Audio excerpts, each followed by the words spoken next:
All set? Oops, all set? Does it say recording? Yes. All right. Okay. I'm back again. Up here and get us at the. So Lori had a nice segue into forgiveness, so that's kind of my shtick a little bit. And I'd just like to say, so this is the part 2 of what we started for our book party. Your first book party. And I loved what Lori had written on the back of her drawing. So I hope that'll be part of another book. Oh, you never know. Stay tuned.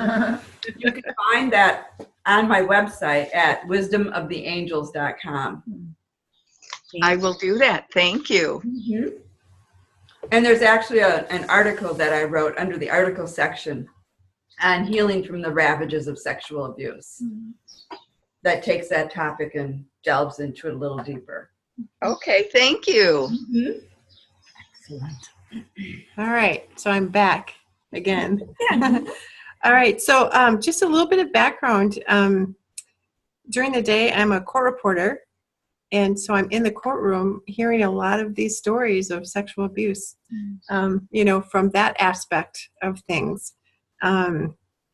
People tell stories and perpetrator stories, and sometimes there's a lot of forgiveness and healing that happens in the courtroom, and sometimes there's a lot of anger and upset, and so that's my day job, and so I'm taking the record during the day, and then at night I switch my hat and I work in soul records. So I'll open soul records and look at different situations and look at what the energies are and help clear those energies from past lives and look at the relationships of people who, actually come into our lives over and over and over again to help us, for ease of conversation, balance karma, learn about unconditional love, which is what it's all about, really. So one of the things that's the hardest to do is to forgive ourselves if we've gotten ourselves into a situation. Sometimes it's easier to forgive others, sometimes not, but I created a CD called Breathing Magic into Forgiveness. And I keep pulling it away. Takes us, I take you through all of the chakras and bring up the different concepts of the chakras. And I'm using sound. Barry Goldstein is a good friend of mine. He produced the CD. Some of his work, ambiology, that relaxes your heart at 60 beats a minute to get you into that good healing space. I'm using tuning forks to tune up your field as we're going through these. You're using color and visualization during the little magic carpet ride. So I, as I mentioned earlier about Katia's book, that how it really goes into the soul of humanity and our human condition. It really speaks to the healing on that deep level and, all the ways that manifests. And I love that people can hear your voice now, your tone of your voice, because they know who's leading the meditation and what your voice sounds like. Yeah, it might sound a little different just today because I had surgery on Wednesday, so I feel like it's still a little raspy from having that tube down your throat. Still beautiful. Still beautiful. So I kind of work at a soul level with all of this stuff. And so I think it's real, actually I'm thinking like even the combination of these, all of these things and all the things that we need to work on physically and culturally, and it's a good combination. And, on a, more of a counselor, all levels, I think we just need to work through all of these issues. So, beautiful. Oh, look, Annette showed up. Oh. Hi. Hi. I'm down here. Hi. That's in Seattle, right? Yeah. Right, I'm in Seattle. Hi. Hi. Hi, everybody. Took me a little bit to get here. Yeah. Wait, Yvette, you haven't met Katia yet. I don't think you've Oh, met- hi, Yvette. Hi, Katia. How are you? Wonderful. Thank you for joining us. Oh, I'm glad to be here. Really glad to be here. I can see you bring so much joy. Absolutely. I'm in the right moment. That's what happens. Oh, and freedom shows up. Yeah, that's the name of my world. Freedom. Excellent. We want to hear about your work, and you'll be able to go back and listen to our first video. And, Okay. Yeah. And Is that what I missed, the first video? yes. Okay. So this is our second one. The first one was 40 minutes, and so we're on part 2. So Okay. Anna, finish up, and then you can introduce yourself even further and your work. Okay. Nice to meet Sounds you. good. Nice to meet you too.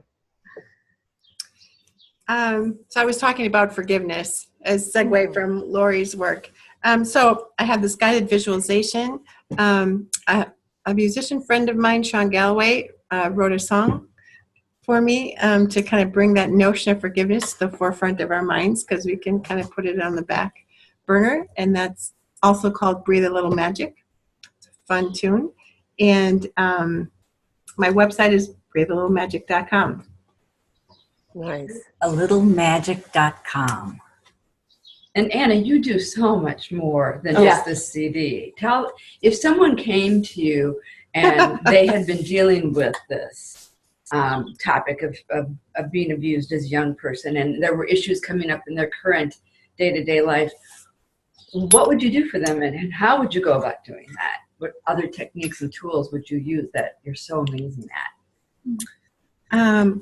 Well, I've created a little protocol to research a subconscious mind, and called My Miraculous Body. And it was a part of my pilot program when I was putting that together. So going really into subconscious, going into feelings, creating visualization for people, just holding a space of unconditional love for them. People just seem to be able to talk to me about anything. And maybe that's because, as a court reporter, I have to be open to hear a lot of different things. So I think the more you're open to hear and listen, the more free people feel too. Absolutely. And your compassion. Compassion's so big. Thanks. So I integrate a lot of different things into my healing work: Reiki, spiritual response therapy, the Lifeline technique, bits and pieces of everything that I, kind of come across. And I guess it's just a creative hit from spirit for what people need. Mm-hmm. So you pull out different tools for different people. Yeah. Essentially, it's all getting into that subconscious programming. And I think what most people don't understand is that they think that this little tiny pea brain conscious mind is running the show, but that's really only running the show like 2 to 10% of the time. The other 90 to 98% of the time, we're reacting based on subconscious programming, and that's certainly where trauma, such as sexual abuse, gets stored deep in that subconscious programming. So, and into our cellular memory. And into their cellular memory, right? Yep. Okay. And did you want to say anything about where you're located or how people can reach you by any other way? By phone, on Facebook, 920-375-0595. My website is breathealittlemagic.com again. And let's see, what else? And a lot of my work I do over the phone. Most of my clients are not even in Wisconsin. So by FaceTime or Skype is nice because we can see each other, but otherwise by the phone too. And my CDs are available at CD Baby. I think you can even get them on Amazon. I was going to say, I thought I saw them on Amazon. They're a little more pricey on Amazon. I don't know how they pick up, They create their own I think they create their own price, so. Yeah. Or for me personally. Thanks, Anna. All right, thank you. Okay, let's hear about Yvette. I'm going to put you on the big screen. Spotlight you, Yvette. Oh my gosh, I'm so big. yeah. Your energy expands. Keeps happening. Woo! Hi, everybody. Hello. Welcome. Wow. Thank you. Thank you, Sarah, for sending the invitation to invite me to this incredible circle of women. Wow. And dog. Hi, doggy. These sentient beings that are surrounded here is really beautiful. Let's see. And you're asking me to say something about who I am and why I'm here? And by chance, I'll ask this. Did you, have you read the book? I have not. My book? Okay. No, I just heard about it recently from Sarah. Oh, cool. I think I would just also, there's something about your healing practice, your transformation practice. And if you'd we've been talking about it a lot, so I think whatever you feel like you want to share right now. If there's anything you'd like to promote, this will be going on Facebook and YouTube, so the world will want to know how to reach you. Yeah, that's forming. Let's see. I think my healing journey has brought me to this moment for sure. My whole life has been a healing journey. Yeah. But more recently, I used to live in Milwaukee, Wisconsin. That's where I was born and raised. Shout out to Milwaukee. And let's see, in November of 2015, my family and I decided to move to the Pacific Northwest, really to support our son, Ramsey, in starting school at the Evergreen State College. So we picked up and we moved our entire lives, myself, my husband, James, and my son, and we moved to Olympia for a little bit and got my son established in Olympia. And then my husband and I moved to Tacoma, Washington, because we were very committed to grounding ourselves in this new space. We just felt drawn to Tacoma. Still didn't even know why. And I still don't know why to this day, but I know I'm in the right place. In March of 2016, my husband got a great job and started working in an amazing opportunity. My husband is James A. Morrell. He's phenomenal. We did a lot of what I would call cultural work and dynamic leadership work in the city of Milwaukee. We did playback theater, improvisational theater. You can look us up. We did Blessing Next to the Wound, which is improvisational singing, doing songs based on people's stories in the moment. We also did restorative justice and restorative practices in the schools. We just did a lot of what we like to call urban alchemy, like whatever it takes to build and strengthen our community and ourselves collectively toward a shared humanity and collective freedom. That's what we're about. And that's kind of how we crossed paths with Sarah, which was very, very auspicious. So she plays big and we got bigger and moved to the Pacific Northwest. The thing that really kind of thwarted me into another realm was when my husband on August 19th was diagnosed with stage 4 lung cancer. And that kind of sent us into a whole new journey. My husband has a PhD in mathematical modeling. He's an absolutely brilliant man. He's also a musician and, like a creative being. On diagnosis day, we actually had a music jam in the hospital. So it's like, this is kind of how we roll.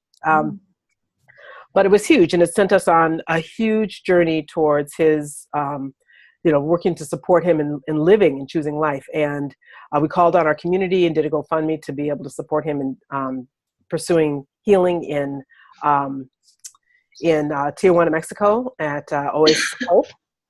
And that was a profound experience because in that time while we were there, James and I really talked about both life and death and figuring out how we could hold both life and death with a tremendous amount of love and integrity. That was our goal.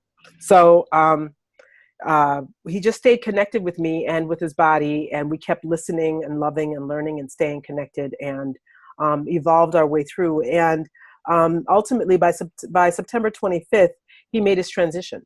Not in Tijuana, Mexico. We actually came back and he decided to go to Enso House, which is on Whidbey Island, and which is in the town of Freeland, Washington. See, James made his transition in Freeland, Washington. And I'm very clear in terms of who James and I were for each other and what we are for the planet, that it was essential that each step along the way, he made conscious choices about how he wanted to live and die. Mm-hmm. And I'm also clear that in this world that we're living in, social normative pressures that we're living under, that it was absolutely a revolutionary act for James to die where he wanted to, in the way he wanted to as a Black man, because it just doesn't happen. It just doesn't happen as much in the world. So, and his transition at Inso House was amazing, absolutely amazing. And I'm so grateful. He was only really there for 3 days, but those 3 days were critical to our healing, our own connecting, our own deeper sensing and capacity to connect with each other. And our commitment to be connected beyond, not just in the physical realm, but beyond that. And so we had a beautiful dynamic experience in his transition from, his body to the etheric plane and beyond.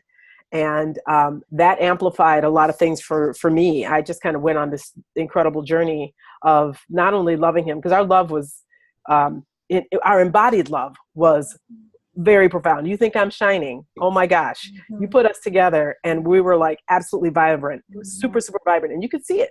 Mm-hmm. And actually the shininess now that you see is what it is and what it feels like to be integrating love through the veil, which is what I'm doing now. Now I am learning how to love beyond in multiple dimensions.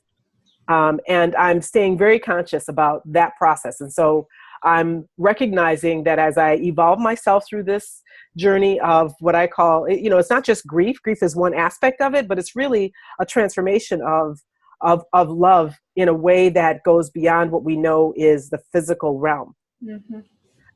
And I'm kind of cataloging, dialoguing. I'm in communication with the various aspects of my body. I do a tremendous amount of self-care. Mm-hmm. I'm now, I used to think that I was low maintenance. Mm-hmm. Yeah, no. I'm not low maintenance. I have fully accepted that I am high maintenance now. I get it. I'm not pretending. I am definitely high maintenance. So, I have body work that I do every week, some form, maybe even sometimes twice a week, depending on the nature of what's coming up. I spend a tremendous amount of time in nature. It's another place that I get a tremendous amount of healing in different forms. So I'm either on the water or I'm out in forest. I mean, being in the Pacific Northwest is ideal for that. I can be at an old growth forest in like 20 minutes. It's phenomenal.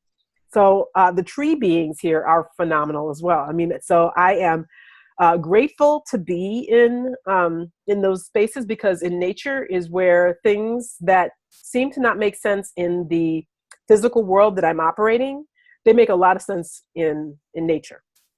I can look around in nature and find metaphors that help to give sense and shape to what it is that I'm integrating. Because right now I still am very much in an integrating process, because, James made his transition on September 25th of 2016, which was not long ago.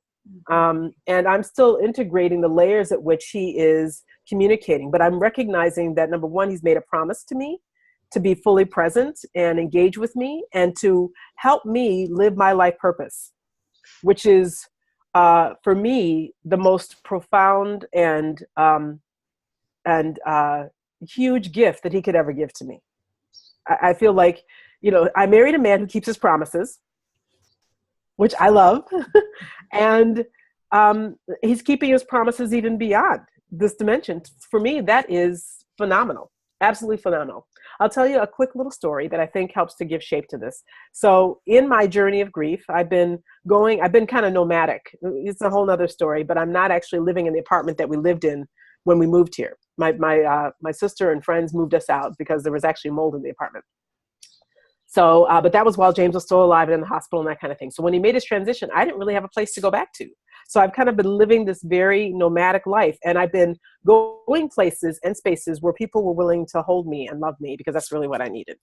And that's been wonderful and also really hard, because, I don't know if you noticed, but I'm a Black woman and I was raised by a really serious, powerful Black mama. And my mother is Dr. Jeanette Mitchell, and my mother is very clear about ensuring all three of her daughters know how to make the world happen the way we want. Mm-hmm. So we're all about getting it done and making things happen. Mm-hmm. Well, that's great if that's what you need to do. But I was in a space where I needed to let and allow. It's so vulnerable. That's so vulnerable. So I have been in this space of learning how to let and allow and to trust and to ask. And then to sometimes I didn't have it to ask. I just had to like let it come. And that was huge. So it's been a journey, letting and allowing myself to be supported by both people who know me in my community and also complete strangers. Most of my care has come from people who maybe met me one time or like never met me, which to me means the world has shown up as loving and giving at a time where I have felt like I didn't even know what was possible or what it is I even needed. So I am really, really full and overflowing with gratitude for that whole experience of integration, of letting and allowing and trusting and listening and then following, which is what I continue to do. That is really something to celebrate. Yes, it is. It's a lot to celebrate. So in my journey, I've had a question come from a friend of mine that I stayed out in out east. And he's 3 years old. And what he said to me is, they had very, very conscious parents. They said to me, they knew James, he'd met James and talked and that kind of thing. And he said to me, so James died, right? This is over dinner, right? His 2-year-old brother stuffing his face and everybody's kind of eating and, everybody kind of breathed a little bit. And I said, yes, James died. That's right. He asked me, why didn't you die with him? I mean, James and I did do everything together, so I totally get it. And we were always together. So, and I'm like, that's a really good question. And at that point, everybody's breathing just kind of stopped and went a little shallow and everybody's kind of holding for a minute. But I loved his question. And I said, that's a good question. I said, there actually were parts of me that did die. There are parts that did actually die with James. The part that dreamed of growing old together. The part of me, there's lots of parts of me that kind of died and went away. I said, but I had to stay here though, because I'm not done. James was done with that body, but I'm not done. I've got more things to do. So that's why I'm here. Mm-hmm. So he's like, okay, well, what parts died? So then I start explaining the parts of me that died. The part that held his hand all the time and went on walks with him, the parts that dreamed of growing old together, the parts that, traveled places and worked with him. I mean, these are parts that just kind of died off because he's not here in his body. But at the same time, there are parts that are waking up, that are engaging with life in just huge and phenomenal ways that I didn't even know was possible. And I've had to actually expand my capacities to reach that. It wasn't like automatic. So I said, I got plenty of work to do. So that's why I'm still here. So, and James is with me. He's like, yeah, he is. He's right here. Like, yep, he is. Excellent. Beautiful. Wow. Yeah. Wow. Thank you. Yeah. So I'm reshaping myself, and the way that people can get in contact with me is evolving. But I'm just at the precipice of my business launch. Come January 1st, I'll be doing the first phase of July 1st. Yeah. I'll be doing my first business launch, where I am just marketing myself in terms of who I am. It's been forming, and Sarah has been a real integral part in helping me give shape and give reflection to, how to integrate all of this in a way that kind of translates and makes sense to people in terms of what I do. I've been doing it often. I kind of connect back to what Anne was saying about people just talk to me. Mm-hmm. The same thing happens to me. People just kind of tell me all kinds of stuff. And in the meantime, I'm now getting downloads that help give shape to what I can share back with people. And I'm now structuring that in a way that supports me in making that happen. And I call it loving on people. I have officially gotten a title that I think makes sense to me, and it's Power of Voice and Choice Coach, which means I help people improve their PVC, their power of voice and choice in life. Yeah. I'm glad you landed on that. That's good. Yeah, I landed on that. And so, and then that takes different forms. I draw on different things to have that come about. I have background in theater. I have background in restorative practices, and I have a BA in business administration and a minor in modern jazz dance. And, I have this integration of my own kinesthetic. My learning is more kinesthetic. So I build various kinds of learning. I have lots of facilitation background. I've worked with nonprofit and for-profit agencies. I've worked in corporations. I've done marketing. I've done a lot of things in my life overall. Best thing I've ever done, though, is had my son, Ramsey, and raised him raising a Black man in this society. Oh man, oh my God. Yeah. He's 22. Yeah, he's awesome. He's awesome. He's really amazing. And just finding space for him to grow into himself and holding that space. So I feel like my practice is very much like what you were saying, and holding space in a way that allows people to access the best of who they are and be able to really consciously make choices about that access and bring that, because the world needs that right now. We really, we can't wait. We cannot wait. We absolutely need every ounce of the best of whatever one has to bring to make that happen. So that's just a little bit. Thank you. Love it. Thank you so much. Thank you for asking. Thank you for asking. I didn't think I'd be talking. I thought I'd just be listening. Well, and we'll wind down because we've got probably like 8 minutes to finish up here. Okay. Anybody want to add anything else? It's interesting how all this ties together. Mm-hmm. It really is. Well, one of the things this all makes me think, I've been thinking about a lot, is just how to better create networks for those of us that do healing and facilitation work. Because I spent a lot of my career also working independently or doing a lot of one-on-ones, and I've been really interested in how to extrapolate that up to different scales of groups of people. And it's partly for me, it's a political agenda, to also get healing around our politics. And some of these things I think are just the structures that are driving how we're even living with each other. Vision on that. So anyway, I just appreciate that you made space for us all to connect with each other as well and to celebrate our gifts. It's just a wonderful offshoot of the book. In addition to the specifics of the book. Yeah. Oh, thank you. Thank you. Yeah. I'll put your face back I on. don't know. Yes, there we go. Hi. I feel like I wanted to do something as a group because I do so much one-on-one work. And once the book was ready to come out, I felt like, wow, how do I do this with a group? How do I really reach out to people without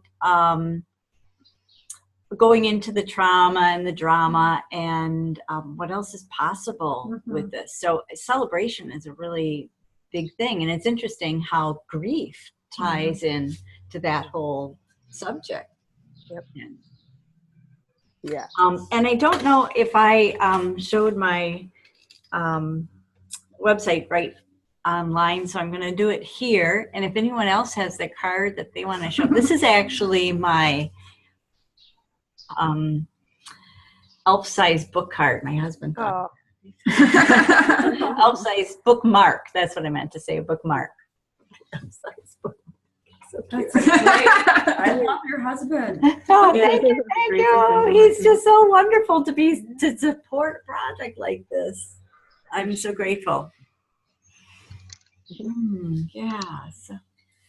I want to add one thing. We created, we, meaning the angels and I, also created this protection angel. That's another one of my angelic message portraits. And this one was designed specifically for people to put into their children's rooms so that we can knock this out at that next generation level. And the message on it is really about parents prioritizing and clearing their schedule and making their children a part of their lives, a big part of their lives.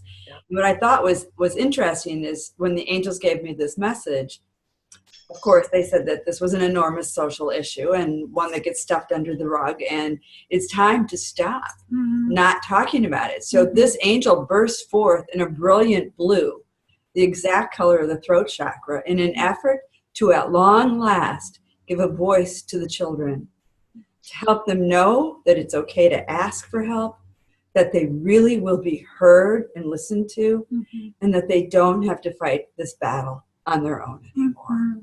Beautiful. And I think that's so true. It's just absolutely pivotal. This is where it starts. It starts with the kids knowing that they can talk about it and they won't be poo-pooed. And I remember when I was a young girl hearing conversations, and I remember my dad bringing it up to my mom and my mom poo-pooing it, and I just disengaged. So, and I know that goes on, and it's just time. It's time to listen to our kids. It's time to really give them that voice. Yeah, all the children in the world. I'm going to check in. Marilyn, do you have anything that you want to add in the last minute or two, or any of your furry friends there? Well, he's 16 and a half, and I'm grateful to have him. And the birds have just been singing all around us as the group has been talking. It's very healing to be part of a group like this. I feel energized. So thank you so much for doing this. I had no idea what to expect. I had no idea what this would be like. I really am grateful that you persevered and believed in what you were doing, Katia, when you did. Thank you. And I love the idea that you have the bookmark to go with it. Thank you. I'm grateful to have been a part of it. Thank you, Marilyn. Thank you You're so welcome. much. Anybody else have anything they want to close with? I have one thing I'd like to close with. Yeah. And that's a gratitude to our ancestors and our angels and sentient beings and spirit guides who have obviously brought this forth. There's no accident that who's in the room is in the room. We are addressing issues of social and systemic oppression on many levels. And it is taking all of our voices and our ancestors and our angels and animal spirit guides and all those sentient beings to support us in shifting this consciousness right now. And I'm committed to that. I'm really committed to that. And it's really wonderful to know that I'm in a circle of people who are also very committed to that. So thank you for your book, The Elf's Journey. I already feel connected to it. I know I feel connected to it. So I just want to say thank you for that. What a beautiful way to close. Thank you so much. Should close now, or anyone else have? I don't have anything. Okay. Thank you. Oh, much love to all of you. I am so grateful. I'm so grateful. I'm so grateful for technology. Yeah. Cool. Really great. Okay. Blessings, All right. everyone. Blessings. Blessings. Bye. Bye. Love, love. Bye. Bye. Bye-bye. Bye, Marilyn. Bye-bye. Your eyes are so sparkly.